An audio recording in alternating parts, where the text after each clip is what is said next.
George Soros ने तो उंगली उठा दी, बट वो खुद दूध की धुली नहीं है और ये खुद की नेटवर्थ से $32 बिलियन इसमें दे चुके हैं। और जब ये 17 साल के थे ना, हंगरी में नाजीज आ गए थे। तो ये एक बहुत की रोल प्ले करते हैं to push any political party जिसके पीछे खड़े हो जाए। और दोस्त, जैसे ही ये स्टेटमेंट पूरा हुआ ना, उसी दिन इंडिया में ये बन गई बिगेस्ट न्यूज की George Soros is attacking our country.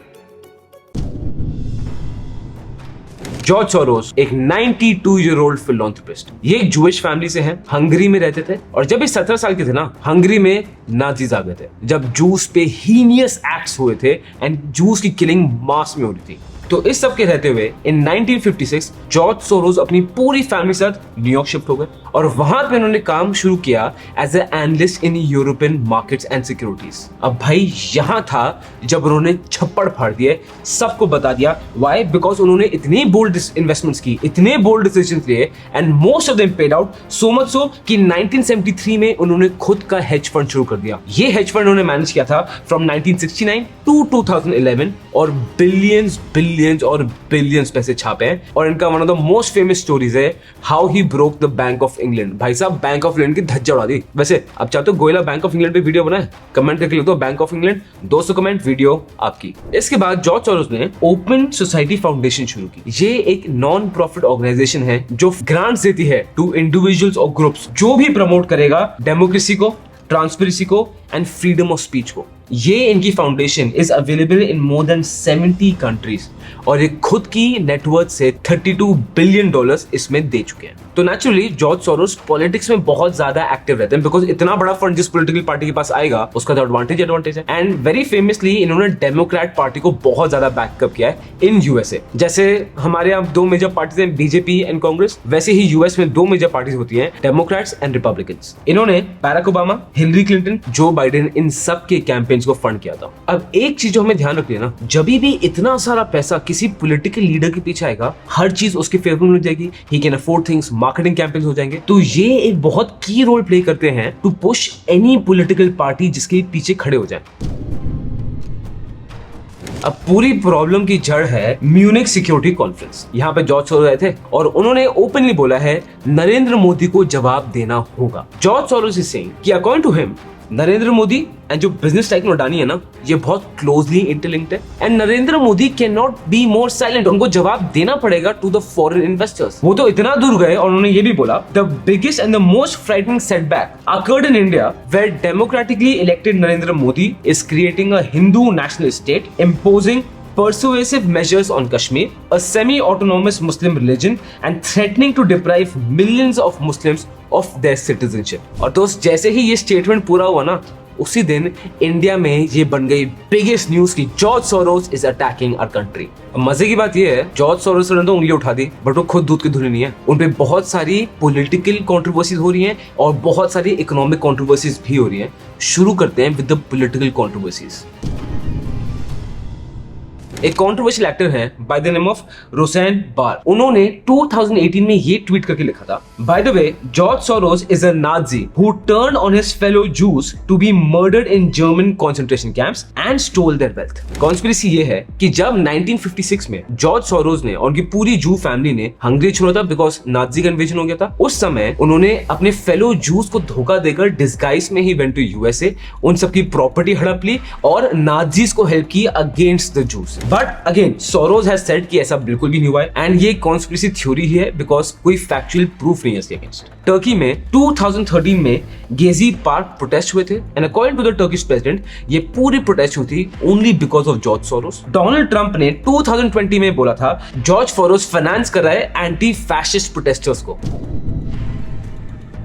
अब बात करते हैं जब जॉर्ज सोरोस ने इकोनॉमीज की धज्जी उड़ा दी। सबसे पहले आता है broke bank of England. George Soros ने इन 1992 यूके पे ऑलरेडी बहुत प्रेशर था, पाउंड पे बहुत प्रेशर था। जॉर्ज सोरोस ने अपने फंड्स लाए, लोगों से फंड्स इकट्ठे किए और भर के पाउंड को शॉर्ट मार दिया। शॉर्ट मार दिया मतलब पाउंड को बेच दिया। पाउंड की सप्लाई बहुत ज्यादा हो गई और डिमांड बहुत कम थी। प्राइस इतनी बुरी तरह क्रैश करी थी कि बैंक ऑफ इंग्लैंड के पास कोई ऑप्शन था ही नहीं, उनको पाउंड खरीदना पड़ा, जिसकी वजह से जॉर्ज सोरोस ने एक दिन में इन 1992 $1 बिलियन कमाए।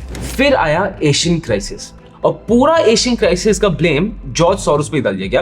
According to Malaysian prime minister Mahathir Mohamad, he accused George Soros कि ही वाज द रीजन जिनकी वजह से एशियन क्राइसिस हुआ, and he openly called George Soros a complete moron. Basically था क्या, थाईलैंड की करेंसी में ऑलरेडी बहुत सारा स्पेकुलेटिव प्रेशर था, तो थाईलैंड के सेंट्रल बैंक ने उस करेंसी को डिफेंड करना बंद कर दिया था। जैसे ही करेंसी को डिफेंड करना बंद किया, जॉर्ज सोरोस की पोजीशन पहले बनी हुई थी और बाद में उन्होंने और भी स्ट्रॉन्ग कर ली, जिसकी वजह से बात बहुत बुरी तरह नीचे गिरा, जिसके से Hong Kong, Malaysia, Philippines, Laos, Indonesia, south Korea, Thailand सबके सब मारे गए। जैसे आपको इन कंट्रीज की जीडीपी दिखी रही है, हालत बहुत खराब हो गई थी, and this is called the Asian crisis. इसके बाद नंबर आया जापान का। ये बात है 2013-14 की। जापान की इकोनॉमी क्या थी ना, उस समय बहुत स्लो डाउन चलती थी, उसको बूस्ट करना था। तो उस समय के जो जापान के प्रेसिडेंट थे शिंजो एबे, उन्होंने जापान की इकोनॉमी में स्टिमुलस पैकेजेस देना इशू कर दिया। अब इसकी वजह से जापान की जो करेंसी है येन, वो डीवैल्यू हो रही थी। It's a very natural thing to happen. इस समय जॉर्ज सोरोस निकी पे लॉन्ग थे। जब जॉर्ज सोरोस की पोजीशन मेंटेन थी, जापान की करेंसी येन 17% से नीचे आई, निकी 28% से ऊपर गया। जॉर्ज सोरोस ने वहीं के वहीं सब कुछ बेच दिया, जिसके वजह से इन 2013 $24 बिलियन कमाए थे सोरोस फैमिली ने। अब क्वेश्चन ये है कि जो येन और भारत के साथ हुआ, क्या वो रुपये के साथ भी हो सकता है? फिलहाल के लिए आंसर उसका नहीं है। इसका सबसे बड़ा रीजन ये आता है कि रुपी ना फुल्ली कन्वर्टेबल करेंसी नहीं है। मतलब कि आपके पास जितना भी सारा पैसा है, आप उसको कंप्लीटली डॉलर में कन्वर्ट नहीं कर सकते। आप एक लिमिट तक ही उसको कन्वर्ट कर पाओगे। अब इस स्ट्रैटेजी के एडवांटेजेस भी होते हैं, डिसएडवांटेजेस भी होते हैं। एडवांटेजेस ये होते हैं कि इसमें वॉलेटिलिटी कम होती है, ये सेफ रहता है, डेवलपिंग इकोनॉमी के लिए ठीक रहता है। बट डिसएडवांटेजेस क्या है? आपकी इकोनॉमी ज्यादा फास्ट ग्रो नहीं कर पाएगी, बाहर के इन्वेस्टर्स कम आते हैं, एम्प्लॉयमेंट इतनी फुल्ली नहीं बढ़ती है, बिजनेस अपॉर्चुनिटीज कम आती है। तो डिसएडवांटेजेस भी काफी हैं। बट बिकॉज ऑफ दिस, और रुपी अभी भी फुल्ली कन्वर्टेबल नहीं है ना, जॉर्ज सोरोस आईएनआर तो उस तरीके से अटैक नहीं करते जैसे दूसरी करेंसी को किया था। अब बात करते हैं इस सब का इंडियन स्टॉक मार्केट्स में क्या फर्क पड़ेगा, हम इन्वेस्टर्स को क्या फर्क पड़ेगा। Jonathan grey, the president of Blackstone, का ये स्टेटमेंट आया that recent events has not changed the foreign investors outlook towards India. जब तक इंडिया में बिजनेस प्रैक्टिस अच्छी होती रहेंगी, कॉर्पोरेट गवर्नेंस बेटर होती जाएगी, ट्रांसपेरेंसी होती जाएगी और इंप्रूव करेगी, फॉरेन कैपिटल और इंप्रूव करता जाएगा। निर्मला सीतारमन और ऑनरेबल फाइनेंस मिनिस्टर ने ये बोला है, last few days India's forex reserve has gone up by 8 billion. ये लोग अच्छा ही बोल रहे हैं, बट एक बार डेटा चेक कर लेते हैं, डेटा क्या बोल रहा है। अब अगर मैं इंडियन स्टॉक मार्केट की बात करूं तो वर्ल्ड मार्केट्स तो आउट परफॉर्म किया ही है और ऑल टाइम हाई के बहुत आसपास चल रहा है। हाँ, मतलब 2023 की शुरू से मार्केट्स गिर ही रहा है, इतना ऊपर नहीं गया है, but still world markets comparatively we are doing very well. अब जो करंट गवर्नमेंट है वो कुछ डेटा ऐसे दिखा रही है। करंट गवर्नमेंट ये बोल रही है दैट सबसे ज्यादा एफडीआई इन्वेस्टमेंट हुई है। वो बोल रहे हैं that in 2021 to 2022 $83.57 billion FDI का पैसा हिंदुस्तान में है, जो हमारी हिस्ट्री में ऑल टाइम हाईएस्ट है। और मिनिस्ट्री ऑफ कॉमर्स ये दिखा रही है कि FDI inflows have increased 20 times in the past 20 years. तो ये तो बहुत ही बढ़िया है। बट जब मैं डेटा देख रहा था, डेटा कुछ और बता रहा है। अगर मैं जीडीपी से कंपेयर करूं कि कितना परसेंट जीडीपी का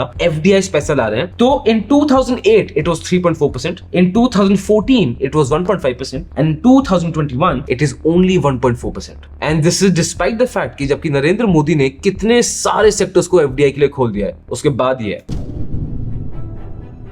अब टाइम आता है थोड़ी कॉन्स्पिरेसी थ्योरीज का। India is the geopolitical super power. ये नहीं बोल रहे कि बनेगा इंडिया, लोग बोल रहे हैं India is already a geopolitical super power. Rishi Sunak, the prime minister of UK, उन्होंने इंडिया को सुपर पावर की तरह ड्रेस किया। उसके बाद इंडिया G20 समिट होल्ड कराए।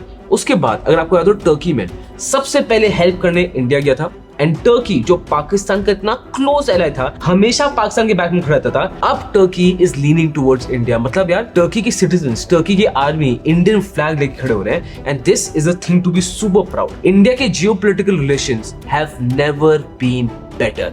एज ऑफ नाउ हमारे अफगानिस्तान के साथ अच्छे रिलेशंस हैं, सऊदी अरेबिया के साथ अच्छे रिलेशंस हैं, और ये रिलेशंस इतने स्ट्रॉन्ग उसके बावजूद हैं जब रशिया यूक्रेन वॉर में इंडिया ने रशिया से ऑयल लेना ही अग्री किया। इतना स्ट्रॉन्ग स्टैंड लिया, इसके बावजूद India is having that geopolitical supremacy. India is being taken as a force to reckon with, और उसको कोई डिनाई कर ही नहीं सकता है। अब बहुत कॉन्स्पिरेसी थ्योरीज ये बोल रही हैं कि ये बहुत सारी वेस्टर्न पावर्स का जोर है कि अडानी को ब्रेक डाउन करें, नरेंद्र मोदी को ब्रेक डाउन करें, so that India breaks down. India की जो जियोपॉलिटिकल प्रेजेंस बढ़ती जा रही है by the day, that comes down. Honestly speaking, I have no data to support this. ना मैं जानता हूँ ये सच है, ना मैं आपको बता सकता हूँ ये झूठ है.